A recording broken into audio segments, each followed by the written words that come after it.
Wow, yeah, swear to God, I'm with it.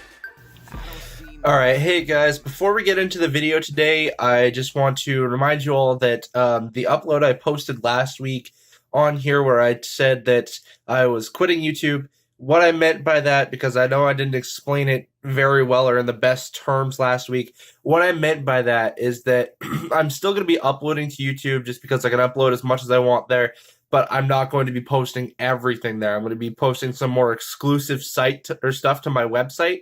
So if you want to keep everything, if you want to see everything that I post, the website is what you're going to want to follow. Once again, link down below. So yeah, I just wanted to say that really quick before we got into the video that I will still be uploading my stuff to YouTube, at least most of it, just because I can upload as much as I want there, and then I'll be linking it through to the website. But I will not be uploading all of it to YouTube. Some of it will just be going directly to the website and you won't see it on YouTube at all. So once again, be sure to go follow the page, and I'll see you guys all next time. Enjoy the video. Peace. Hey guys, Chris from Shadow Cyber Films back here again today with another Chris Talks. I'm actually going to be bringing this series back, but before we get into that, be sure to check out all of our social media links down in the description. We have our Facebook, our Twitter, and our very own website. Once again, all linked down below. And also, while you guys are at it, be sure to hit that subscribe and bell notification so you can stay updated on all of our future uploads. I know I said last week I'm not really going to be very active on YouTube, but since I'm still uploading, still be sure to check it out. You can still get notified when a new video comes out, or you can follow the website itself and you'll get notified there as well. So anyways, if at any point during the video, if you guys enjoy it, be sure to smash that like button as well. So let's go ahead and get into it today, talking about pacing yourself. So the first step when it comes to pacing yourself with your work is ultimately finding your rhythm.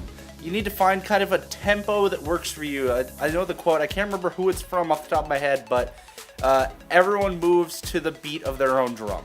And though I'm pretty sure those are not even close to the exact words at all, but it's the same general premise, and it's the fact that not everyone works at the same speed. Some people might tend to work a bit faster, but some people, if they try to keep up with that speed, they end up burning out really quickly. So sometimes you gotta taper back a little bit and go a little bit slower. So for me personally, what I like to do, I kind of have a daily thing that just seems to work for me.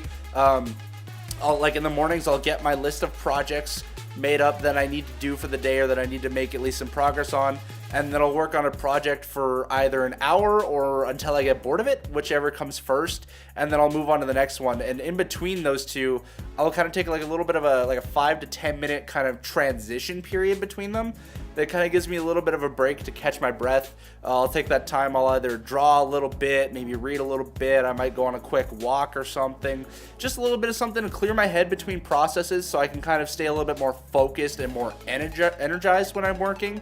So just little things like that tend to help. There's all sorts of things you can do throughout the day, such as like meditating, get like 1 to 2 hours of meditation in every day, and it doesn't have to be the actual like, oh, sitting on the floor, legs crossed, you know, hands up like this, saying Om and whatnot. It doesn't actually need to be like that kind of meditation. Just something that really you're taking time to free your mind of all of the thoughts in your head, mostly to clear out any of like the negative energy or stressful energy that you've kind of built up throughout the day.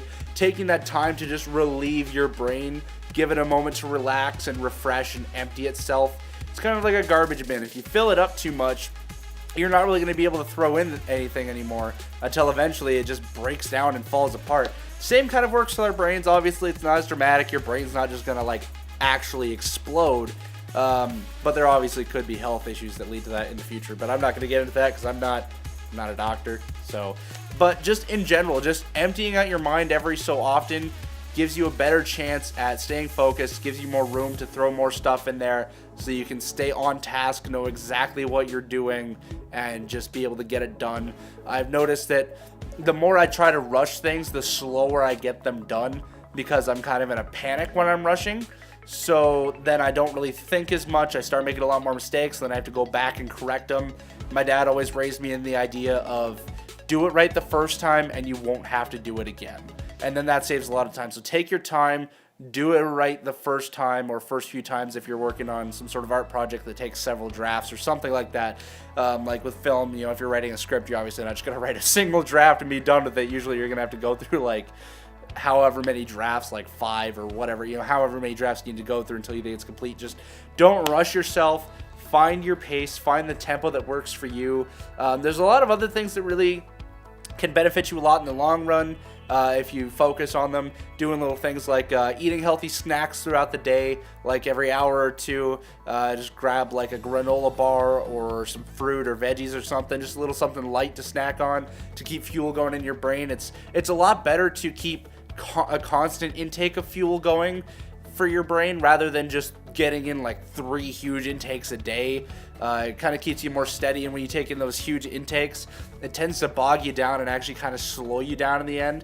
So just keeping those light little snacks throughout the day and then still obviously having your regular meals is like the best way to keep yourself going and keep your brain working as fluid as possible. Also, proper sleep. I know this is a struggle for a lot of people. A lot of artists want to take long nights to get their stuff done, but honestly, I'm telling you, don't sacrifice your sleep for your work. It's not going to be worth it in the end. You're going to end up slowing yourself down so much, and you're going to be that much more likely to end up burning out with your work. I can't even recall how many times I've burned out from trying to pull late nights and getting everything done all at once, working all day, staying up till like 1 or 2 in the morning trying to get something done last minute, and then like the next 3 days just being completely out of it and not being able to get anything done. It's like the worst feeling in the world, burning out. So most of this video, most of what I'm talking about today are just steps to avoid burning out, because that is like the worst thing for any artist. Even things like writer's block or just artist block are easier to overcome than burnout, because I've experienced some severe burnouts before. One time it lasted me like 3 months over the summer. One time it lasted me, it took an entire year to get over burning out. Writer's block, I can get over in a few days. Really, like, writer's block, all it takes is just going outside and getting some experiences to get some inspiration. But burning out, being that exhausted to the point where you just can't do work anymore, like you're not passionate about it, you have no energy or motivation for it, getting to that point is like the worst thing for any sort of artist, because you just don't want to touch anything. Like, you become like the most unmotivated person in the world. You feel extremely lazy. You start getting down on yourself for it, like, oh hey, I need to do work, but it just feels like such a chore. So burning out, once again, is something you want to avoid as an artist, any kind of artist. It's like the worst thing I think you could ever run into for a career like that. So once again, steps like finding your pace, eating healthy, getting some good sleep, making a planner is a huge thing.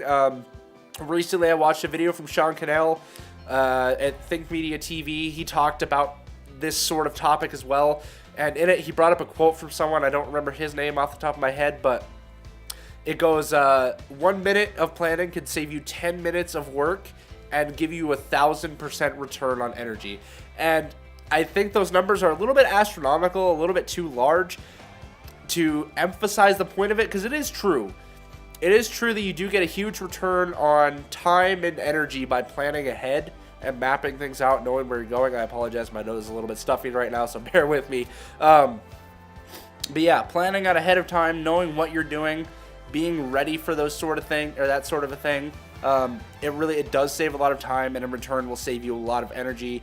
I found that when I plan out my days, I know exactly what projects I'm going to be doing, how long I'm going to work on them, what exactly needs to be done. I tend to get through them a lot faster because I am very centered on those points. I'm like, all right, I got to get this done by here, XYZ, get all of those things done, have them done on time. And for the most part, it's worked out well for me. I've had kind of a few last moment close calls lately with some of my work. Like this week, I'm recording this on Wednesday to upload it on Thursday. I'll admit, I actually did record this last week, but I screwed up and I didn't notice because I just looked at it yesterday.